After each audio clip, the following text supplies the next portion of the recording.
बिस्मिल्लाहिर्रहमानिर्रहीम। अस्सलाम वालेकुम। मैं हूं आबिद अजीज़। आज पेकाना इंटरनेशनल लेबॉरेटरी जर्मनी की जिस होम्योपैथिक मेडिसिन को मैं डिस्क्राइब करने जा रहा हूं उसको मंडीपर यानी कि PK84 कहा जाता है। मंडीपर यानी कि PK84 की कंपोजिशन में जो एक्टिव इंग्रेडिएंट्स का इस्तेमाल किया गया है उसमें शामिल है bryonia 3x, colchicum 4x, nitrum carbonicum 3x, phytolacca 4x, berberis vulgaris Q, harpagophytum Q, ledum pal Q और साइनेरा स्कालोमस Q।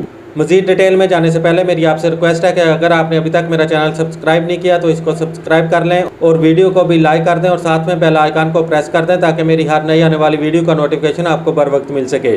मंडीपर यानी कि PK84 का इस्तेमाल आर्थराइटिस यानी जोड़ों के दर्द और यूरिक एसिड के अखराज की दवा के तौर पर किया जाता है। जोड़ों और पट्ठों का दर्द नया हो या पुराना, दर्दों का हमला बार बार हो या फिर कभी कभार हो, दर्द एड़ी में हो या अंगूठे में, रीढ़ की हड्डी में हो, मौसम की तब्दीली के साथ हो, हाथ पाँव घुटनों टखनों का अकड़ जाना, सर्दी में दर्दों में इजाफा हो, असाबी दर्दें जो कि उठते बैठते तकलीफ़ दें, दर्दें तेज़ी से एक जगह से दूसरी जगह मुंतकिल हों, गठियावी दर्दें, छोटे और बड़े जोड़ कड़कड़ करें, आर्थराइटिस या फिर यूरिक एसिड की ज़्यादती की सबब तकालीफ हों, ऐसी तमाम कैफियत में मंडीपर मौजज़ाना सुकून पहुँचाता है। मंडीपर यानी कि PK84 जिस्म से फालतू मादों के अखराज का काम करता है, यूरिक एसिड के अखराज में नहायत मुफीद है। मंडीपर यानी कि PK84 मरीज़ को आर्थराइटिस और यूरिक एसिड की ज़्यादती पर काबू पाकर मुकम्मल शफायाबी की तरफ गामजन कर देता है।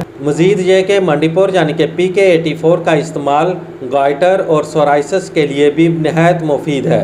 मंडीपर यानी कि PK84 की खुराक का इस्तेमाल कुछ इस तरह से है कि 10 साल से ज़ायद बच्चों और बड़ों के लिए एक चाय का चम्मच दिन में 3 से 4 मरतबा ताज़े पानी में और 10 साल से कम उम्र बच्चों के लिए एक चाय का चम्मच दिन में 1 मरतबा ताज़ा पानी में हल करके इस्तेमाल करना चाहिए। मंडीपर यानी कि PK84 आपको बाजार से किसी भी होम्योपैथिक मेडिकल स्टोर से बआसानी दस्तयाब हो सकता है। उम्मीद करता हूँ कि ये वीडियो आपको अच्छी लगी होगी। इसी के साथ ही नेक्स्ट वीडियो तक आबिद अजीज़ को दे इजाज़त। अल्लाह हाफिज़।